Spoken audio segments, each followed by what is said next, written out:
todos, bienvenidos a Derechos a Boca, su segmento internacional de comunicación sobre derechos humanos. Yo soy Cristian Báez Valverde y hoy tenemos un invitado especial para hablar sobre pobreza energética a propósito de la transición de las sociedades a un sistema sostenible del hábitat y un consumo racional de las nuevas energías.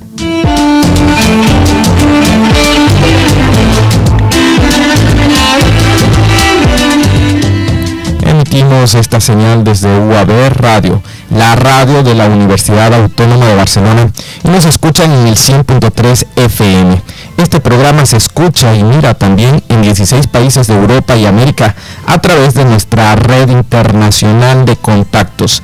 Además nos reproducen en diferido Radio Universitaria de la UCE en Ecuador y Radio UTPL, la radio de la Universidad Técnica Particular de Loja.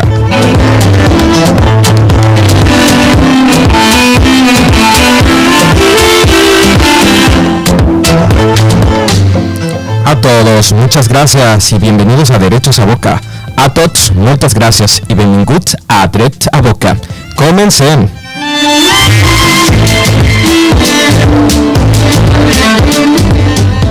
Como les decía, nos acompaña ya un invitado especial. Él es Pedro Gómez Romero, se encuentra en los estudios de UAB Radio. Es doctor por la Universidad de Georgetown y se ha graduado en Ciencias Químicas en la Universidad de Valencia. Realizó una estancia en el Laboratorio de Energía Renovable de los Estados Unidos de América y actualmente es profesor y divulgador científico de investigación en el Instituto Catalán de Nanociencia y Nanotecnología, el ICN2, donde dirige el grupo Neo Energy, ambos centros del Consejo Superior de Investigaciones Científicas y vinculados a la Universidad Autónoma de Barcelona. Bienvenido, Pedro, la verdad es que me da mucha alegría tenerte aquí en medio del corre-corre y de las actividades que llevas tú adelante y también nosotros, pero por fin hemos coincidido en nuestras agendas para hablar sobre algo muy importante: pobreza energética, y a propósito de un video que has subido a tu canal que se llama Tecnósfera. Ya les voy a dar más detalles de esto al público que nos escucha y a aquellos que nos siguen a través de los distintos medios. Pedro, bienvenido a este programa, y de entrada la pregunta sería: ¿cuáles son estas energías limpias de las cuales hablamos y energías para los nuevos sistemas que se están construyendo en la sociedad? Bienvenido. Muchas gracias, Cristian. Realmente es un placer colaborar con vosotros. Estoy en casa, en el campus de la UAB, y es algo en lo que yo creo firmemente. Antes que nada, no solo en crear ciencia, sino también en aplicarla y comunicar, y esto es parte de mi labor profesional, comunicar la ciencia. Y respondiendo a tu pregunta, pues te diría que las energías limpias son aquellas que no emiten ningún tipo de residuo que pueda crear problemas medioambientales.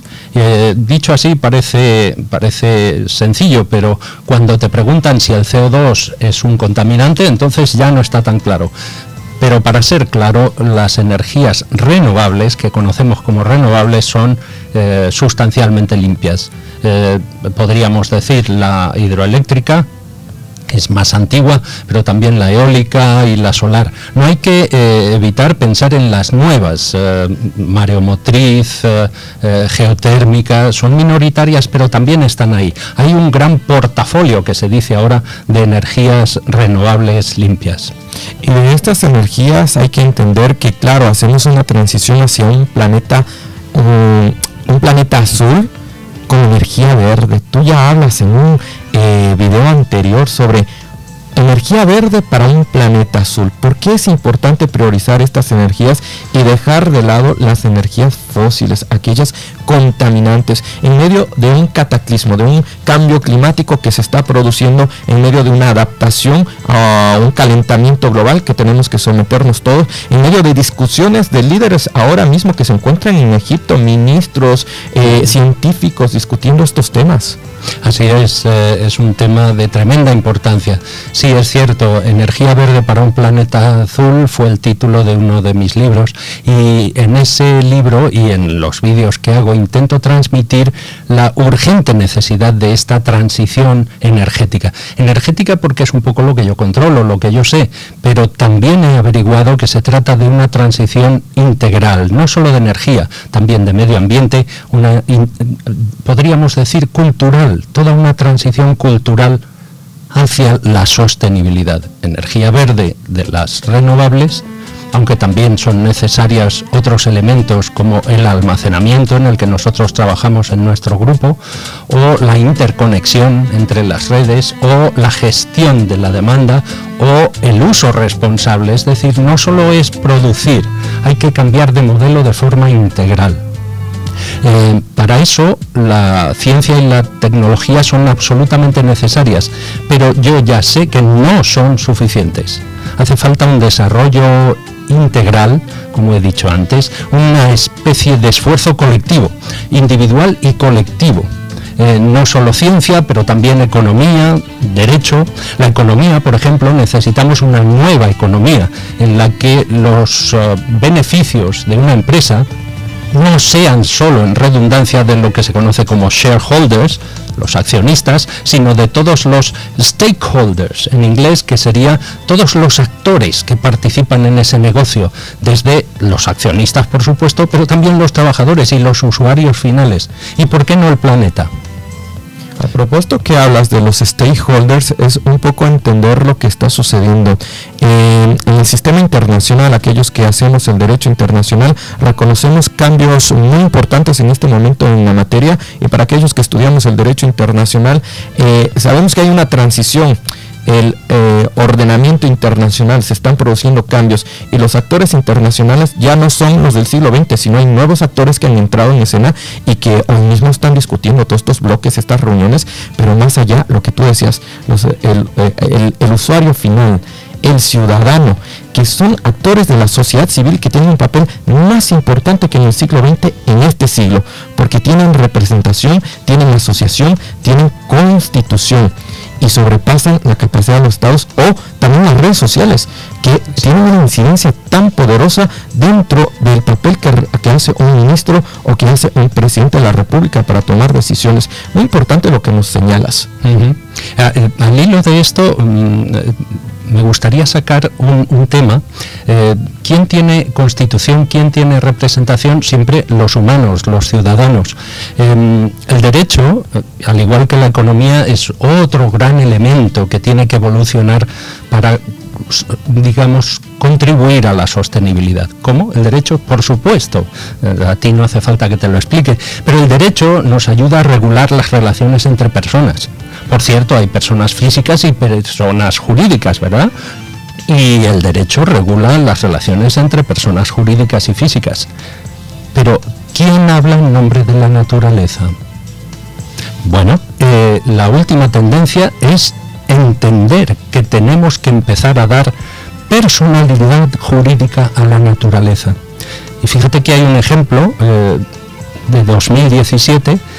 Nueva Zelanda declaró persona jurídica al río Wanganui, por primera vez en la historia, creo. Si no es la primera, es una de las primeras. Sería una manera de incorporar a la naturaleza a nuestra sociedad, darle carta de personalidad jurídica. Imagínate, defender los derechos de la naturaleza. De esa manera, quizás, si nosotros reconocemos a la naturaleza como una persona, como parte de nuestra sociedad, quizá la naturaleza podría acabar aceptándonos como parte de ella misma.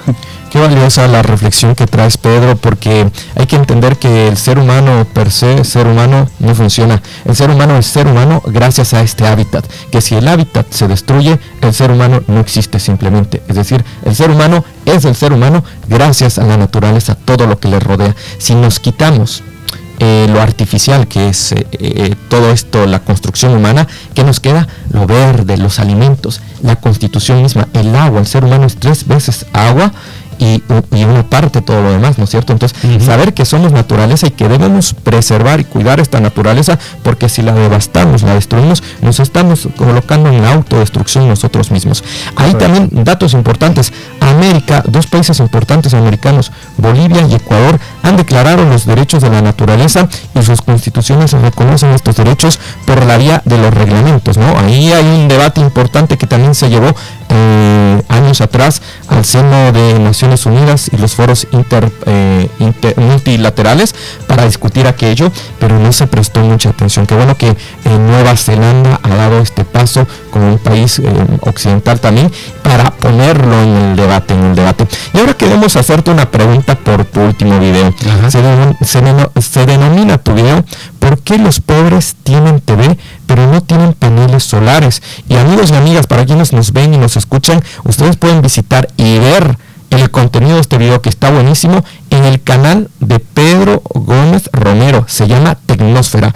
Sitúenlo en YouTube, Tecnosfera. Ahí van a escuchar y entender los detalles de por qué los pobres tienen TV pero no tienen paneles solares. Cuéntanos brevemente de esta reflexión. Ay, pero justo antes, como has dicho lo de Tecnosfera o Tecnosfera, claro, me surge, necesito explicar que para mí lo que has dicho tiene todo el sentido del mundo, incluso con el título de mi canal YouTube de divulgación científica. ¿Qué es para mí la tecnosfera? Es una costra de todo lo artificial, pero no solo material. Es una costra que le ha salido a la biosfera. Es decir, vemos capas de evolución geológica, la geosfera, biológica, la biosfera, y sobre esa biosfera ha crecido la tecnosfera, que no solo es edificios de cemento y torres de hormigón y de acero. Para mí la tecnosfera también es la cultura, también es la creación cultural. Juego de Tronos es parte de la tecnosfera, en mi visión. Entonces, de la misma manera que la biosfera convive con la geosfera y no la destruye, nuestra tecnosfera tiene que aprender a vivir sobre la biosfera, pero no encima de ella, sino integrada. Me ha gustado mucho cómo lo has planteado y quería hacer ese énfasis con el nombre de mi canal, que es La Nueva Costra que le ha salido al planeta. Y ahora sí, ya tengo que responder a la pregunta, porque me parece una pregunta muy provocadora. ¿Por qué los pobres tienen televisión pero no tienen paneles solares? Y mi respuesta en el canal Tecnosfera no es estrictamente tecnológica, científico-tecnológica. También hago una reflexión, porque es lo que me gusta en este canal, de la evolución tecnológica, pero también la evolución cultural, tecnológica y cultural. Hay factores entrelazados, somos una sola humanidad, con muchas repercusiones técnicas y sociales. Entonces, en ese vídeo intento responder cómo las barreras que hacen que los pobres, con todo mi respeto lo digo, con intención provocadora, pero con un profundo respeto por la pobreza energética, no tienen paneles solares, no porque sea una tecnología complicada, ni cara, ni demasiado moderna, no, porque no lo es, lo demuestro en el vídeo, sino por cuestiones absolutamente sociales, de mercado, un mercado que nos ha vendido cosas absolutamente prescindibles, mientras que nos ha hurtado otras que realmente serían mucho más útiles. La verdadera libertad nos la daría a una persona con pobreza energética, le daría más libertad el panel solar que la televisión, y no es más caro. Entonces, en el vídeo entro en las cuestiones tecnológicas, pero también en las sociales. Podríamos decir que bueno, sí, ¿por qué no? Yo lo digo, se manipula mucho mejor con una televisión que con un panel solar. Ese es un aspecto social bastante importante. Real, claro, la mediatez de la televisión y la evolución de la televisión. Para quienes hacemos comunicación, tenemos la teoría de las masas y sabemos que los medios de comunicación direccionan la opinión pública o orientan la opinión pública. Entonces, claro, una televisión es mucho más favorable para que los gobernantes, para que el poder, para que los políticos, los distintos poderes puedan orientar a esta opinión pública. En cambio que el panel solar no, pero lo que tú has dicho es clave. le da una libertad energética, la autonomía al ser humano para hacer sus actividades diarias que requieren de energía. Como el ser humano se alimenta, con energía lo hace, pero también requiero mover maquinaria, requiero mover construcción, etcétera, y tengo independencia energética. Qué interesante tu reflexión, porque cuando nosotros vemos este video, el por qué los pobres tienen TV pero no tienen paneles solares, también una de tus conclusiones es que los paneles solares no son tan complejos como la televisión y que la tecnología ya estaba en los años 70 del siglo pasado. Absolutamente, claro. La televisión se benefició de lo que se conoce como economía de escala. Se producen grandes cantidades y entonces el precio de una unidad baja mucho. Mientras que los paneles solares tuvieron que competir con un statu quo dominado por las petroleras, el consumo convencional de combustibles fósiles, que sigue a estas alturas. Tengo entendido que en la COP27 había muchos representantes de petroleras y tengo mis dudas, esto es mi opinión personal, de que hayan ido para contribuir a la evolución hacia la sostenibilidad, la verdad que sí. Ellos hacen un lobbying, claro, en la COP27 que se está llevando adelante en Egipto, lo tratamos la semana pasada, se discuten muchos temas energéticos, la sostenibilidad y sobre todo cómo hacer frente a la adaptación al cambio climático, que es una urgencia, pero ahí se transan los intereses. Pedro, queremos preguntarte finalmente por este capítulo de por qué los pobres tienen TV pero no tienen paneles solares. Hay una conclusión positiva al final. Tú estás diciendo que actualmente se pueden crear los paneles y estamos viendo en casas paneles solares en muchos edificios, y te pongo un ejemplo, por ejemplo en casa de mi madre en Quito, en el Ecuador, donde hay un torrente de sol todo el tiempo porque es el Ecuador, se acostumbra a colocar pequeños paneles en las ventanas que dan energía a la lámpara de luz, a las luces navideñas, paneles para todo. Entonces está en boga. Esto es una innovación, o que más bien lo está popularizando China. Paneles para cocinar, paneles para todo solar, y se vende muy bien. ¿Qué se viene con esto de los paneles solares? Me da a mí una sensación positiva porque se empieza a comercializar de manera grande, pero ¿qué sucede ahí? No, absolutamente positiva, estoy de acuerdo. Finalmente, los paneles solares se han beneficiado de esa misma economía de escala que se benefició la televisión, solo que años, décadas después. Eso es lo lamentable, pero esto ya es imparable. La energía solar, junto con todas las otras renovables, acabará dominando. Hasta que tengamos fusión, seguramente que luego tendremos otra era de energía limpia, pero para eso aún falta. Entonces, de momento, apostemos por las renovables y todo lo otro que he dicho: almacenamiento, interconexión entre redes, gestión de la demanda y un uso responsable de la energía. Me gustaría despedirme haciendo un alegato en favor de la radio. He dicho antes, las teles manipulan. Bueno, no lo he dicho, pero estaba implícito, ahora lo digo explícitamente. Toda televisión manipula. Entre otras cosas lo digo porque lo digo en mi vídeo y es público y notorio. Voy a hacer un alegato en defensa de la radio. Por supuesto que una radio puede manipular, pero ¿por qué menos? Por la tremenda variedad y capacidad de emisión, como esta misma emisora demuestra. Sí. Somos mucho más ricos, mucho más variados y diversos en la radio que en la televisión. Así que sigan con la radio. Muchas gracias, Pedro. Pedro nos hace una excelente recomendación.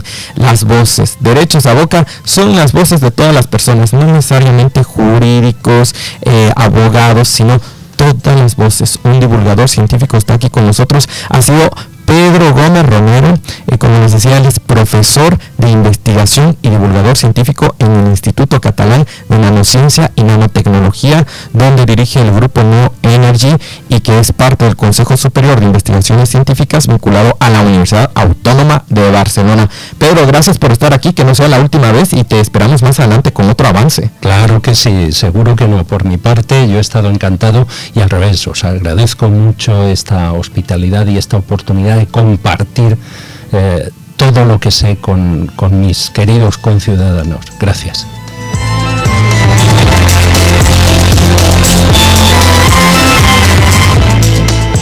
En este momento agradecemos a UAB Media y a la Universidad Autónoma de Barcelona por las facilidades para la producción y transmisión de este segmento internacional de comunicación sobre derechos. Asimismo a Radio Universitaria de la UCE en Ecuador y a UTPL Radio, la radio de la Universidad Técnica Particular de Loja.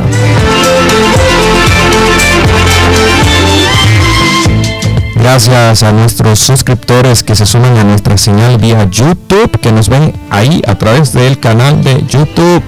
También a quienes nos siguen por Telegram, WhatsApp, Spotify, IGTV y demás medios digitales que forman parte de nuestra red internacional de contactos. Yo soy Cristian Valls Valverde y esto fue Derechos a Boca. Será hasta una próxima emisión.